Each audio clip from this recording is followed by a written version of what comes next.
ஹே hi guys. ZN ஷோஸை subscribe பண்ணாதவங்க subscribe பண்ணிக்கோங்க. பக்கத்தில் இருக்க பெல் ஐக்கானை கிளிக் பண்ணிக்கோங்க அண்ட் ஃபாலோ பண்ணாதவங்க ஃபாலோ பண்ணிக்கோங்க. ZN ட்ராமாஸ்னு நமக்கு ஒரு சேனல் இருக்கு.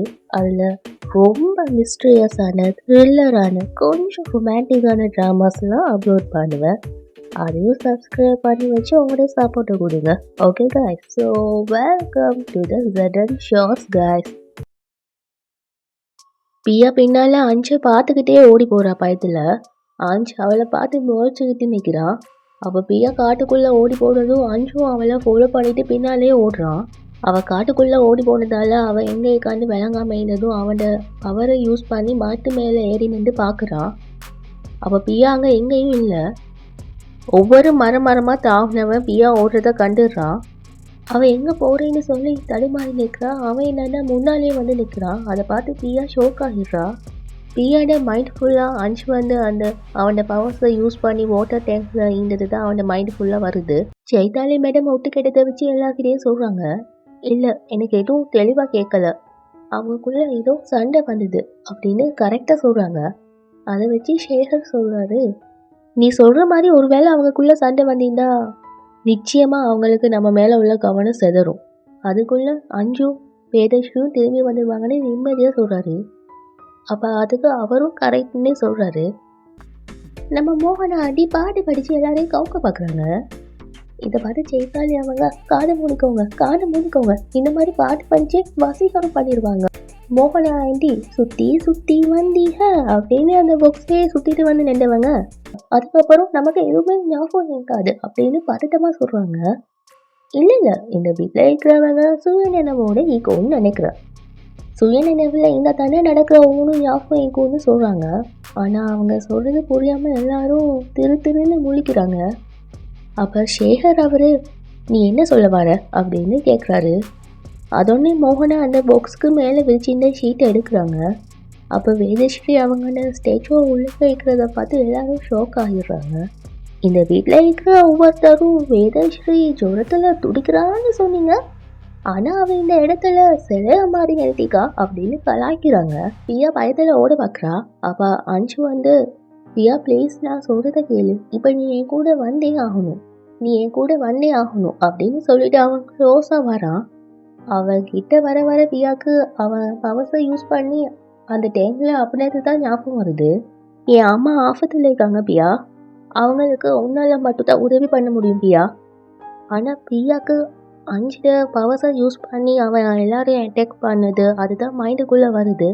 அது மட்டும் இல்லாமல் இந்த நல்ல புள்ள நமன் தம்பி சந்தேகமே இல்லை, அவன் ஒரு மாயாத்தான், இல்லைன்னா அம்மாவை தாக்குவானா அப்படின்னு சொல்லி ஏற்றி விட்டதெல்லாம் மைண்டுக்குள்ளே வருது. பியா அப்படின்னு அஞ்சு கத்துனதுல தான் பியாக்கு கான்ஷியஸ் வந்து என்கிட்ட வராத அப்படின்னு சொல்றா. என்னால் உன் கூட எங்கேயும் வர முடியாதுன்னு பயந்துக்கிட்டே சொல்றா. ப்ளீஸ் பியா அப்படின்னு சொல்லிட்டு அவன் கிட்டே வரான்.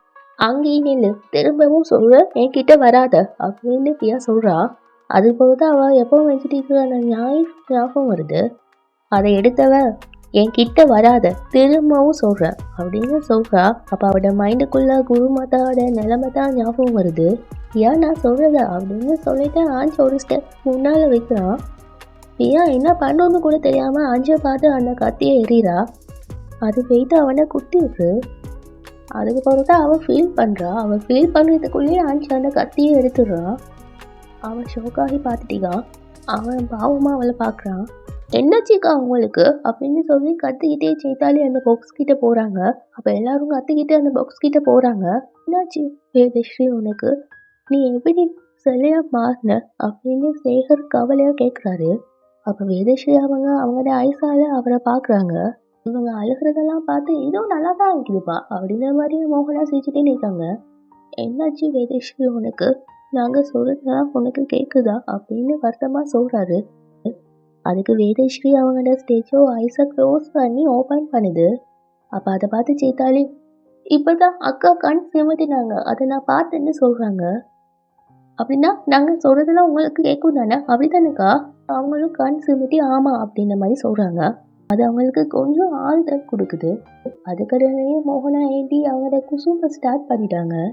நான் கேட்டதை யோசிங்க, அந்த சிலையோட மாறிடுப்பீங்களா என்ன ஏற்றுப்பீங்களா அப்படின்னு சொல்லி வராத வெக்கத்தை வர வச்சு வெக்கத்துக்கே டோர்ச்சர் பண்ணுறாங்க. இதை கேட்டு கடுப்பான சேகர், உன்னால தான் என் வேதஸ்ரீக்கு இந்த நிலைமை, நான் உன்னை சும்மா விட மாட்டேன்னு சொல்லி மோகனோட கழுத்தை போட்டு நவிக்கிறாங்க. சைத்தாலி வேணா அண்ணா அப்படின்னு சொன்னவங்க அவினாஷ் அவரை போய்த்து தடுக்க சொல்கிறாங்க. அவரும் தடுக்க ட்ரை பண்ணுறாரு. உன்னை விட மாட்டேன், என்னை விட அவினாஷ் அப்படின்னு அவர் கோபமாக சொல்லிட்டிருக்காரு. ஆவி சக்திகிட்ட பேசுறதால எதுவும் மாறாது அப்படின்னு சொல்லி சைத்தாலியும் அவரை கன்சல்ட் பண்ண ட்ரை பண்ணுறாங்க. மோகனா ஏண்டி ஃப்ளட் பண்ணுற பேரில் கிரிஞ்சு பண்ணிக்கிட்டே, நீங்கள் என்னை வெறுத்தாலும் நான் உங்களை சும்மா விட மாட்டேன், உங்கள் பின்னாடி சுற்றிக்கிட்டே இப்போ அப்படின்னு ஃப்ளட் பண்ணுறாங்க. ஐயோ, நான் உன்னை வெறுக்கிறனோ இல்லையோ, இந்த ஃப்ளட் பண்ணுறேன்னு ஒரு டோர்ச்சர் பண்ணுறியம்மா, அதை நிறுத்து அப்படின்னு நாம் சொன்னது அவருக்கு கேட்டதோ இல்லையோ தெரியல. சேகர் கடுப்பாகி, போதும் ஃபஸ்ட்டு இதை நிறுத்து, இதுக்கு மேலே நீ ஒரு வார்த்தை பேசின உன்னை பொண்ணுன்னு கூட நான் பார்க்க மாட்டேன், என் வேதஸ்ரீயை பழைய நிலைமைக்கு கொண்டு வா அப்படின்னு கத்துறாரு. அப்போ வேதஸ்ரீ அவங்க ஐஸை ஓப்பன் பண்ணி க்ளோஸ் பண்ணிடுறாங்க. இல்லைன்னா நடக்கிறதே வேறன்னு திரும்ப அவங்கள கொள்கிற மாதிரியே போகிறாரு. அப்போ மோகனா வேதஸ்ரீ அப்படின்னு சொல்லி பயம் காட்டுறாங்க. அப்போ எல்லாரும் வேதஸ்ரீக்கு ஏதாச்சும் நடந்துட்டான்னு சொல்லி பயந்து பார்க்குறாங்க. ஹாஹா அப்படின்னு நல்லா சிரிச்சுக்கிட்டே, குழந்தைங்களாம் இந்த மாதிரி ஏமாற்றி விளையாடுவாங்கல்ல, ஏமாந்த கொக்கு ஏமாந்த கொக்கு அப்படின்னு கிளப் பண்ணி இன்னும் போட்டு கடுப்பேற்றுறாங்க. அப்போ வேதஸ்ரீயை பார்த்து சேகர் அவருக்கு ரொம்ப கவலை ஆகிக்குது. ஏன் நான் உனக்கு ஆபத்தை ஏற்படுத்த மாட்டேன் அப்படின்னு ஆஞ்ச் புரிய வைக்க ட்ரை பண்ணுறான். நீ என்கிட்ட வராத அப்படின்ட்டு பியா சொல்லியும் ஆஞ்ச் அவன் கிட்ட பேத்துக்கிட்டே, சொல்லியும் கேட்காம அவன் கிட்ட பேத்துட்டதுனால அவன் நோ அப்படின்னு கத்துறா. அப்போ அவட தெய்வ சக்தி வெளியால் ஆஞ்சை முன்னால் வர விடாம அந்த மரம்லாம் அவனை ப்ளாக் பண்ணுது.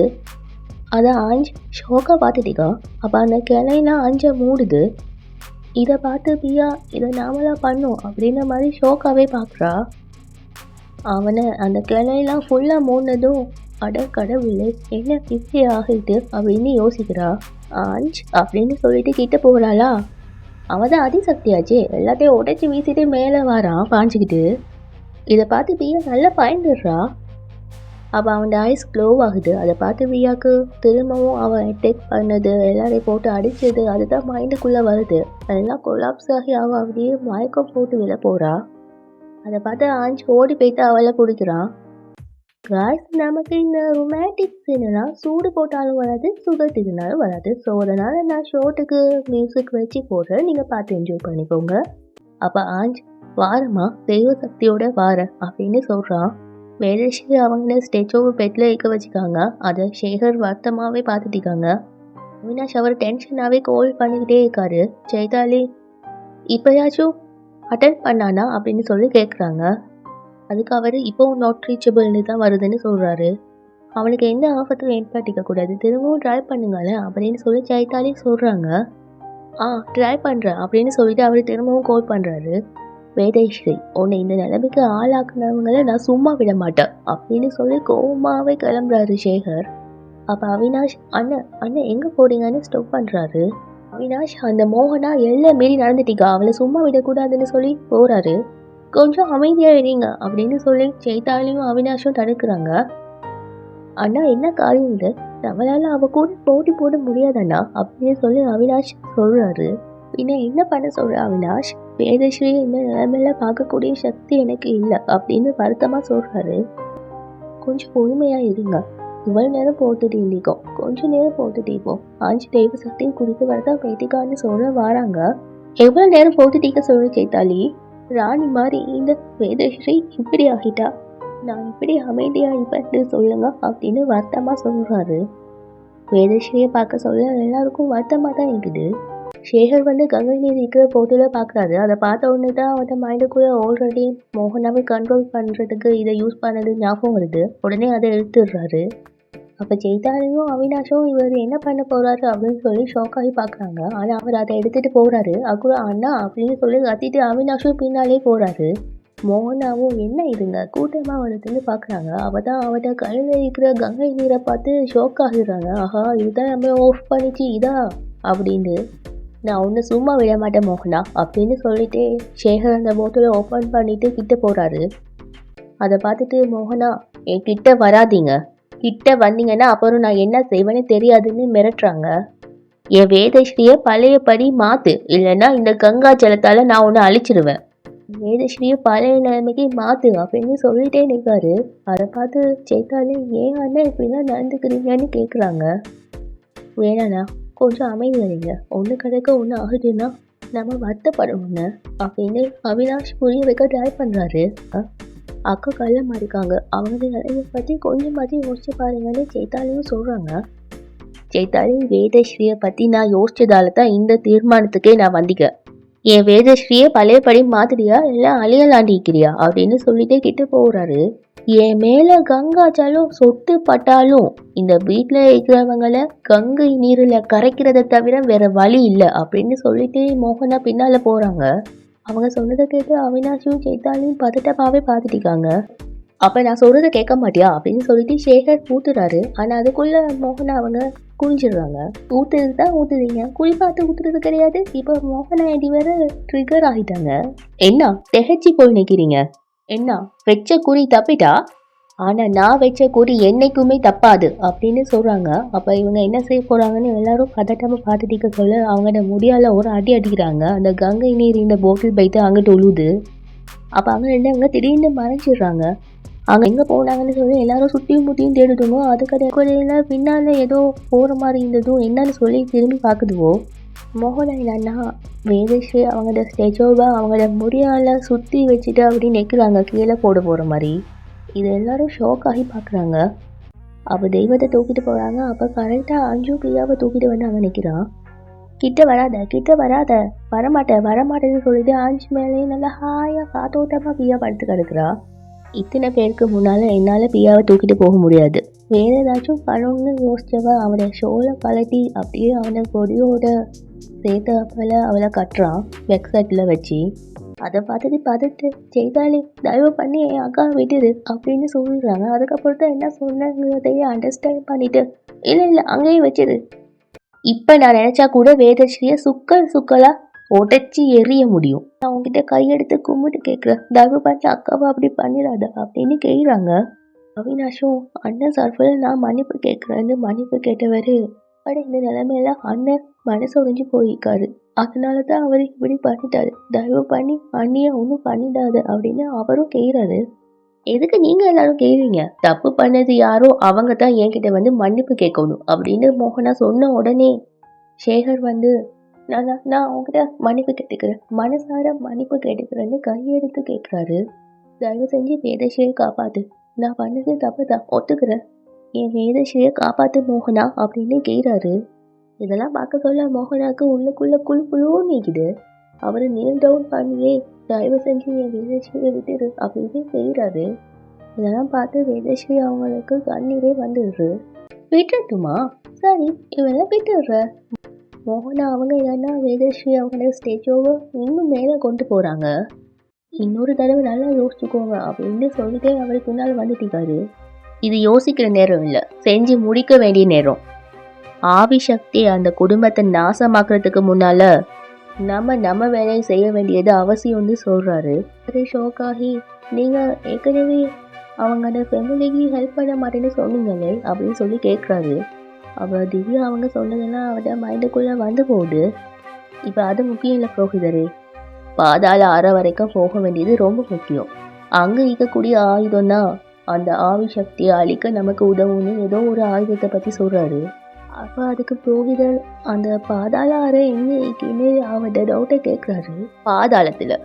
பாதாளத்துலையா அப்படின்னு புரியாமல் கேட்டதும் ஆமாம் புரோகிதரே, இந்த வழியாக தான் அந்த இடத்தை அடையணும்னு சொல்கிறாரு.